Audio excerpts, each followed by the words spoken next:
जय जय श्रीमन नारायण। मैं सीता श्रीनिवास।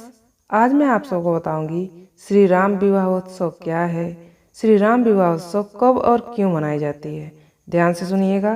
भारत में कई स्थानों पर विवाह पंचमी को बड़ी धूमधाम से मनाया जाता है।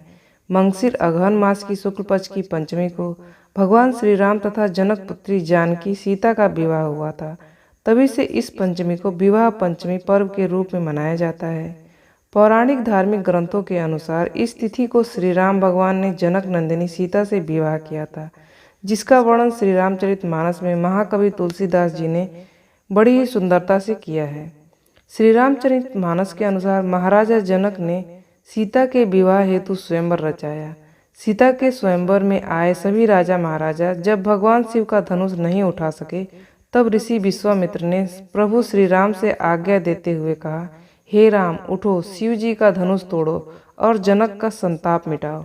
गुरु विश्वामित्र के वचन सुनकर श्री राम तत्पर उठे और धनुष पर प्रत्यंचा चढ़ाने के लिए आगे बढ़े। यह दृश्य देखकर सीता के मन में उल्लास छा गया। प्रभु की ओर देखकर सीता जी ने मन ही मन यह निश्चय किया कि यह शरीर इन्हीं का होकर रहेगा या तो रहेगा ही नहीं। माता सीता के मन की बात प्रभु श्री राम जान गए और उन्होंने देखते ही देखते भगवान शिव का महान धनुष उठाया।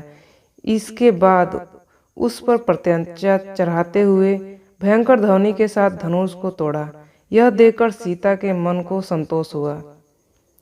फिर सीता श्री राम के निकट आई। सखियों के बीच में जानकी पुत्री जनक पुत्री सीता ऐसे सुशोभित हो रही थी जैसे बहुत सी छवियों के बीच एक महाछवि हो।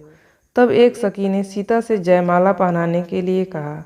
उस समय उनके हाथ ऐसे सुशोभित हो रहे थे मानो डंडियों सहित दो कमल चंद्रमा को डरते डरते जयमाला दे रहे हों। तब सीता जी ने श्री राम के गले में जयमाला पहना दी।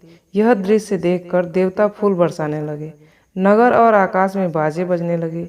श्री राम सीता की जोड़ी इस प्रकार सुशोभित हो रही थी मानो सुंदरता और श्रृंगार रस एकत्र हो गए हों। पृथ्वी, पाताल और स्वर्ग में यश फैल गया कि श्री राम ने धनुष तोड़ दिया और सीता जी का वरण कर लिया। इसी के मद्देनजर प्रतिवर्ष अगहन मास की शुक्ल पंचमी को प्रमुख राम मंदिरों में विशेष उत्सव मनाया जाता है। मर्यादा पुरुषोत्तम श्री राम सीता के शुभ विवाह के कारण ही यह दिन अत्यंत पवित्र माना गया है। भारतीय संस्कृति में राम सीता आदर्श दंपति माने गए हैं। जिस प्रकार प्रभु श्री राम ने सदा मर्यादा का पालन किया है, मर्यादा का पालन करते हुए पुरुषोत्तम पद को पाया है, उसी तरह माता सीता ने सारे संसार के समक्ष पतिव्रता स्त्री होने का सर्वोपरि उदाहरण प्रस्तुत किया है। इस पावन दिन को सभी सीताराम की आराधना करते हुए बिताते हैं। सीताराम की आराधना करते हुए सुखी दाम्पत्य जीवन के लिए प्रभु से आशीर्वाद प्राप्त करते हैं।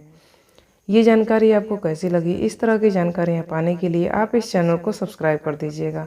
आपका दिन शुभ हो, आपका दिन मंगलमय हो, इसी आशा और आशीर्वाद के साथ इस वीडियो को समाप्त करती हूँ। जय जय श्रीमन नारायण।